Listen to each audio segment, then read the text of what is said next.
Go back in time. 2022, the world was facing high inflation after the COVID shutdown, right? Growth slowed down and supply chains pretty much restrained. The US, during the Biden administration, was facing about 9% inflation, okay? As well as other countries all around the world. Wasn't it 11 or something? I think the highest point was around 9% from what I saw. Maybe it could have been 11. You could be right. But this was not a Biden issue or a US issue. This was a worldwide issue. Yeah. Every country was dealing with this, right?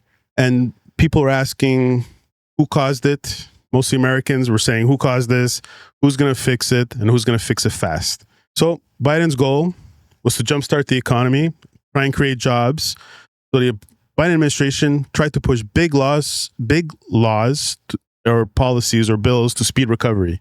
They wanted to pass the Inflation Reduction Act, Bipartisan Infrastructure Act, and the Chips and Science Act. You guys have any questions about that? What's the Chips and Science Act? They wanted to invest a lot of money to start developing microchips. Okay. And also just invest money in science and try because of the issues with the cars there at that time, huh? That, and they were worried at that time. Well, people are still worried about China attacking Taiwan, which is the #1 manufacturer of microchips. So they wanted to start building microchips in-house just in case that happened, but also just to create jobs, right? So the Biden administration wanted to try and create fast growth to boost the economy, create jobs, try and lower prices for everyday Americans. However, the idea was bold. However, Republicans offered minimal support at the time. 99% of Republicans always voted against Biden's policies. Why would Republicans do this? Democrats were barely able to pass anything. Just thankfully, a handful of Republicans that had some common sense and knew to do the right thing, that these policies had to pass, and they flipped, and they crossed the border to help in and do the right thing and pass these policies.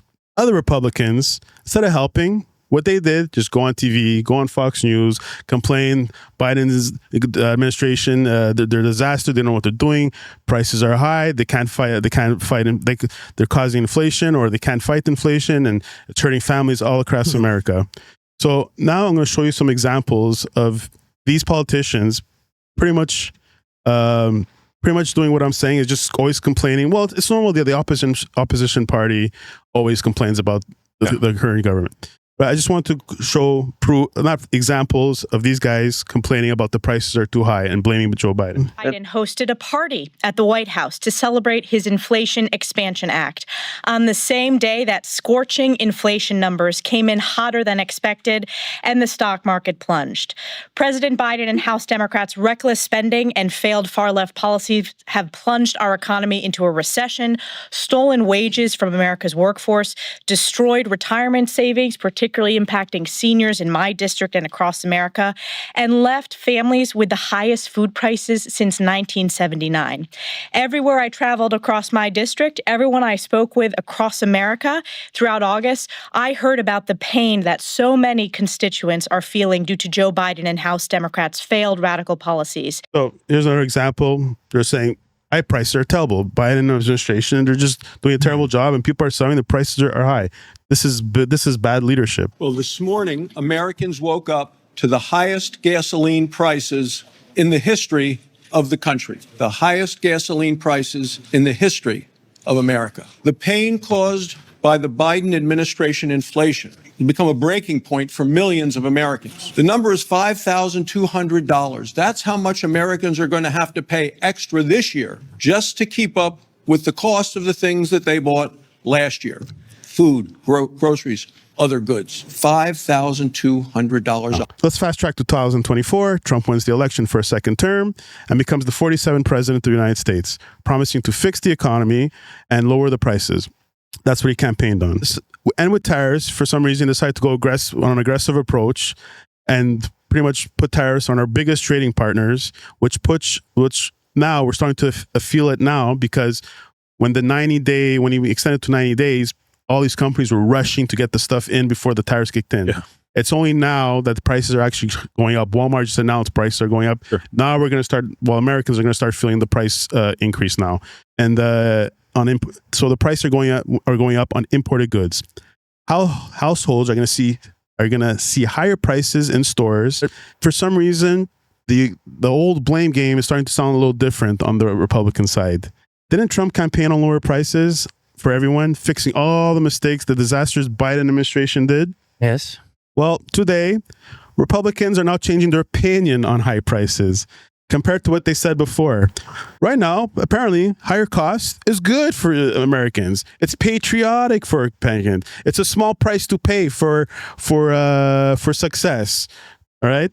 Here's one example. Looks like Americans have short-term memory because they don't remember what people say in the past, right? It's a price to pay. If American tariffs raise costs, Kansas Center says, be patriots. Before they're shitting on the Biden administration, now you're saying if you're complaining about it, you're not patriotic. If you're complaining about high prices, it's because you're not patriotic. I'm not going to read too much of this article. Basically, it's one where, who was it? A Kansas Center is promoting the slogan, make Kansas affordable again, while suggesting Kansas that would be patriotic to pay higher prices as a result of President Trump's trade war with Canada and Mexico. So before, high prices equated bad leadership. Now high prices equals being a good patriot and then supporting your President Trump and supporting the future of the United States. So they know that they can't fix it, so they're turning the narrative around to make it look like, well, this is why we're having high prices during my tenure. Be happy about it because they're not able to reduce it. Republicans say Americans are willing to suffer high prices for Trump. So Senator McCarran told, are the American people ready to get on the country on track and do what it takes to make this happen? Absolutely. It's going to affect a lot of companies. We're going to have to adjust some prices for it. But the president is tired of people taking advantage of our country. I think our constituents are going to do what it takes to get America back on track. We're tired of countries taking advantage of us. Representative Mark Garford, tariffs are going to have an impact. Protecting our farmers will have a role to play to the right size of our government. And if I have to pay a little more for something, I'm all in it for America. See the bullshit that they do, fuck? Americans largely disapprove of the economic policies of this president, at least right now. 55% say they disapprove of his job on the economy, 44% approve. Can you explain those numbers? Well, I think a lot of people are seeing higher prices. Our family's in the construction business, and we get a lot of our timber from Canada and other countries. Yes, it's higher. Steel prices are up, but it's for the good of the country. For the good of the country, high prices. High prices for a short time, yes, but overall, we couldn't keep going the way we were going. The cancer in this country was letting other countries rule the day and tax our products. And why should we run a deficit every month? And that's why this president is doing such a good job. And you can't go on, poll numbers vary. They come up, they go. Yeah, of course, poll numbers are not important when it's against the Republicans. But anyways, so there's another example of a Republican politician saying that it's a good thing. That's a good thing, but it's all of a sudden they don't have the same standard for Trump. For Biden, he was a disaster. He was a bad leader. The prices were high. Now Trump, the prices are high, but it's a good thing because he's doing the right thing. He's steering the ship to better pasture. So we just have to pay the high prices and be patriotic. You know what I've noticed?